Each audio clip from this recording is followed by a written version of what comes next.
Hello everyone, it's Ultimate Spy 53 here, and welcome to another episode of Reviewed, number 51. And today I'm going to be reviewing the movie 9.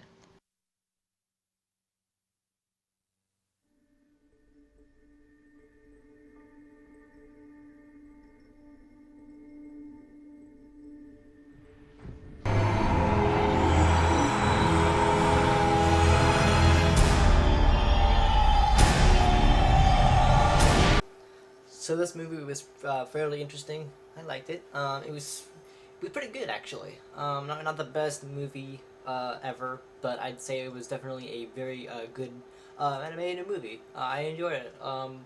So 9 is a very well, it's an interesting name for a movie. Just calling it 9. So it's basically about this post-apocalyptic world with like the war against between the humans and the robots because the machines are like they're like the future of everything. So that's the idea of it. It's post-war, post-everything, post-apocalyptic, and this scientist guy person, he creates these little creatures of his own creation, and they're not actually they're just like this creation that the scientist made, or his soul, the souls of this guy, and so basically they're all numbered by 1 through 9, and so 9 is the main character. He's voiced by Elijah Wood, which is, you may know him from Lord of the Rings and other amazing movies. But in this movie, he was really good because, I like the voice acting. It was pretty good voice acting. It had people like Jennifer Connelly, who was in the Hulk movie from 2003. It also had John C. Reilly, who was in the Wreck-It Ralph movie and also Guardians of the Galaxy. And also Crispin Glover, who was in Back to the Future 2, I think. No, 1. He was in the Back to the Future movie. I think he was the um, younger George McFly in that movie.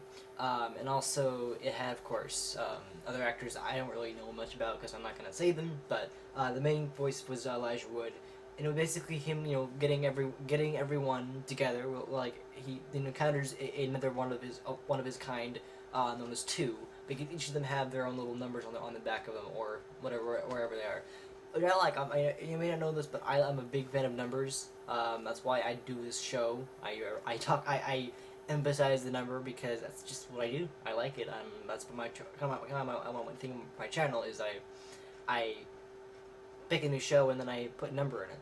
That's just me. But I like how 9 really did that, where it emphasized the number, or it not really emphasized, but everyone, each character is based off a number, which is pretty cool. And all the really cool fact about this movie was that it came out 999, which is really cool. That's September 9th, 2009, which is a really interesting date because actually it's a little like a palindrome. Same thing with Skyrim, which came out on November 11th on 2011, which is 11/11/11. So this movie came out on September 9th, 2009, which is a palindrome. Pretty cool. So it basically so basically each of them is numbered. We got 9, we got 1, we got 2, 7, 6, 5, 3 and 4 are twins. And there's 8, who's this big guy, who's this big brute guy. And yeah, there's actually I think the number 7 was the only quote female number, which is a really interesting thing. So they're basically these creatures. They're basically these mechanical creatures that the scientist creates, that have like despicably meaning like little goggles. They're not goggles, but they're shaped like they're goggles. And they're basically mechanical, and they're kind of like robots in a way. They all have they're all metallic, and they have like copper and material, and they're basically these these doll thingies that the scientist created before he died. And they're basically, the idea of the movie is that they're all trying to survive from these machines who because they're living in this post-apocalyptic landscape world, because that's usually post-apocalyptic is just like this wasteland of a world, kind of like with Borderlands and Fallout, which I have not played Fallout, but I know Borderlands. But this movie, is the same kind of thing, post-apocalyptic. It had I didn't even realize this when I saw it after I saw it. That this is actually a horror genre movie. Well, it's not a horror movie; it's an animated movie, but it has that kind of that horror like aspect of it because some of those scenes are pretty they're pretty terrifying actually. Like the machines that can like I think they took a few of the numbers and they basically take they get the body they take the number the creature whatever one has the number on it like the machines will take the number and then just like take him into their still like a huge like kind of like a Howl or a GLaDOS thing. Actually, the machines look like kind of a GLaDOS type of thing because of the red eyes. It was really interesting.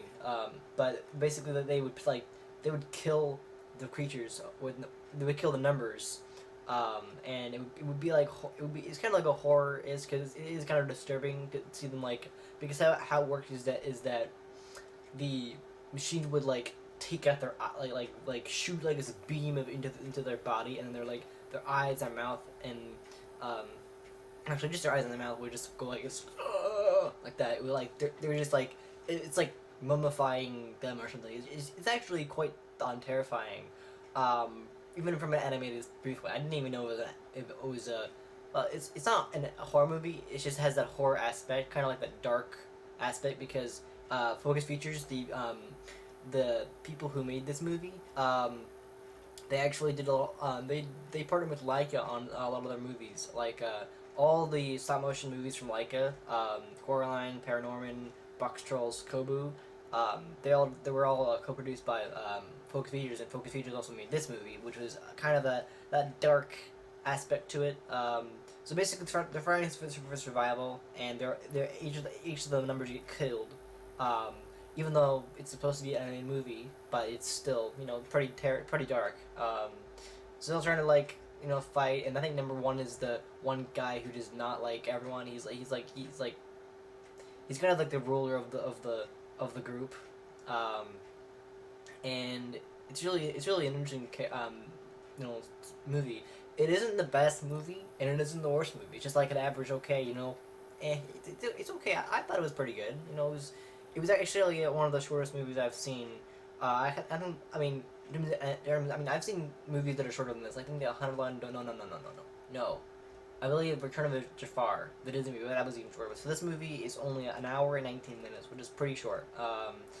It's the shortest full-length movie that I've seen in a long time. It was pretty short. Like most movies I've seen are like, like 90, 100, 5-minute, 2 hour movies.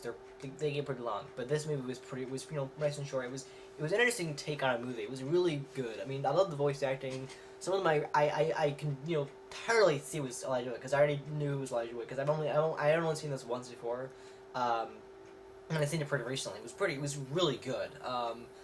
It was like I said before, there was some aspects of it that were really creepy, like the machine that actually transforms into different things. I think it was like a raven at one point, and then like a snake thing or a serpent at one point. That was pretty creepy. Actually, I'm like, wait, why does this thing look so creepy? And I'm like, oh wait, it's a horror. It's a horror. It has horror in it. And no, it's not a horror movie. It's just a horror. It has a horror aspect of it, which is like wow, because like this thing was terrifying. Like it was like this skull with this like it would trap 8, which is this big, which was the big one, the big kind of mean one, and it was really pretty terrifying. 3 and 4 are the ones that don't talk at all. Like they just use a sign language. Not sign language. They use body language to communicate, and they're really weird. Like I didn't even I didn't even think about it. And yeah, it's just the fact that they're fighting survival from the machines, or like they're the product of the war, because there's a scene where I think 9 looks into this. He comes back to the place he left from where he was created, and he finds the scientist dead. And also he finds this holographic projection that tells him about what happened. The war came. Machines rose up to they wanted a brighter future, one of the next future of war, and it turned out that the machines ended up, I think they something had to do with like the machines turning on the humans, and they ended up going to war. I think the machines won, and it ended up becoming a wasteland, and the war went post-apocalyptic war type thing. Um, but it's basically them destroying the machines. It's actually overall the plot was a little confusing because I didn't really understand it a lot. I mean, it's not that hard to understand, but like some movies, I'm like, okay, this is pretty easy to understand. But for this movie, it was like, what's going on here? So we got the numbers, the creatures that the scientists made, and they're all like fighting for survival against the machines that are like taking them away, and burning them out their souls, and basically killing them. I think two is the first to go. It's actually a really nice scene at the end of the movie where we have all the numbers in like in this line, in this like circle, and like because the ones that had died, I think 9, 7, the twins. Yeah, I think 9, 7, and the twins were the only ones left, and everyone else was gone. So 1 died, 2 died, 8 died, 6 died. I think 5 died too. Yeah, 5 died. So 1 died, 8 died, 5 died, 6 died. I know spoilers, but hey, it's been years since it came out. Deal with it. It's been like, you know, at this point it's been like 8 years since it came out. So deal with it.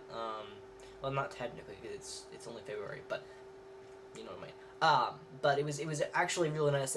The scene was the game was really nice with each of them rising up and doing their numbers. Oh, I love that. I love the fact that they showed their numbers because because that was just amazing. And I didn't realize that, but what about this? But the music is actually composed by Danny Elfman, who, if you don't know what Danny Elfman, he composed the entire Spider-Man trilogy from Sam Raimi, which is incredible. I didn't even realize that. Like, oh my god, that's Danny Elfman. He's amazing in terms of composing music. And the music in this movie was really good. The animation, I love the animation. It was it was a little confusing at first, but I kind of understand the basic aspect of the movie. They're surviving this machine. Machines are fighting against the numbers. I wouldn't really call them anything. They're just numbers. They're just things. They're just creations that this scientist creates. The movie centers around the scientist actually narrates the movie, and it's about the scientist creating these creatures, these little number thingies, part of his soul, to basically, I don't really know what the purpose of it was, but I think they're like the last hope for humanity. I think that was the idea. Yeah, the last hope of humanity, her humanity, and they're the only ones who can bring something to the world. I think the post-black, what's left of the world anyway, because the war happened, and the end of the end of humanity basically left to these things, and it was honestly it was not that hard to understand, but some of the stuff, the aspects of it was really weird. They had some war stuff that was all animated, so it's nothing real. But it was really weird. I mean, some of the stuff was just creepy, like the scorpion, the worm thingy. That was just terrifying. But I think the one thing that made me think of GLaDOS from Portal was the machine, because it has that kind of like there was a part of it that looked really like a big part of that thing that looked really crazy, and wow, like I could tell it was some kind of GLaDOS thing. But overall, it was not a bad movie. I thought it was really good. Apparently, it didn't do as well. It didn't make as much money in the beginning, but overall, it was pretty good. I mean, I think the center of the movie is these symbols that have to do with the movie or something. I mean, overall, it was the most confusing movie of all time. It was an okay movie. I liked it. I thought it was good. I mean, I wouldn't say it's the best movie, but it was okay. I thought it was interesting. It had some good aspects to it. I didn't mind it. It wasn't. It's not one of those movies where you're like, it's so interesting. You want to learn. Watch it again. But like, I mean, it didn't get a sequel or anything. I think it was planned a sequel, but it didn't happen because it didn't make enough money or something. Apparently it was like I think it was like a $30 million budget and only made like 48 million or something, which is really bad for a movie. So apparently, according to the critics, the voice acting wasn't as good. The character development wasn't good. I think the thing about the movie was that it's a confusing plot. It doesn't really make sense. There's not much to it. It's like, oh, these numbers are when I mean numbers, just the creatures that have numbers on them, because that's only dead and died. They're just numbers. When they're 9. And it's just like, okay, they're fighting for survival in this post-apocalyptic wasteland world, and everyone's trying to destroy the machines. It's basically that idea. It's weird. I mean, it was a really interesting movie, but I thought I needed more. I mean, we there wasn't enough to the movie that I would have wanted it to be like more than a movie. It was pretty good though. It was some good voice acting. Something I didn't really expect, but overall, I would, it wasn't bad. Honestly, I don't think it's a bad movie. It's just like it's not one of those movies like, oh yeah, I'll watch it again. It's, it was, the animation was honestly pretty good. I liked it. It had that aspect of it. It's just not much to go on about. Not much to talk about. Why am I reviewing it if I don't really care about it? I do care about it. It was a good movie, but it wasn't one of those movies where you want to watch it over and again, because the plot was confusing. It didn't really make sense. I mean, I get the idea of it, the post-apocalyptic world, that kind of thing, the survival, but, yeah, it's pretty much what it is. It's just they're fighting for the machines. They're taking over the world. It's essentially that's what it is.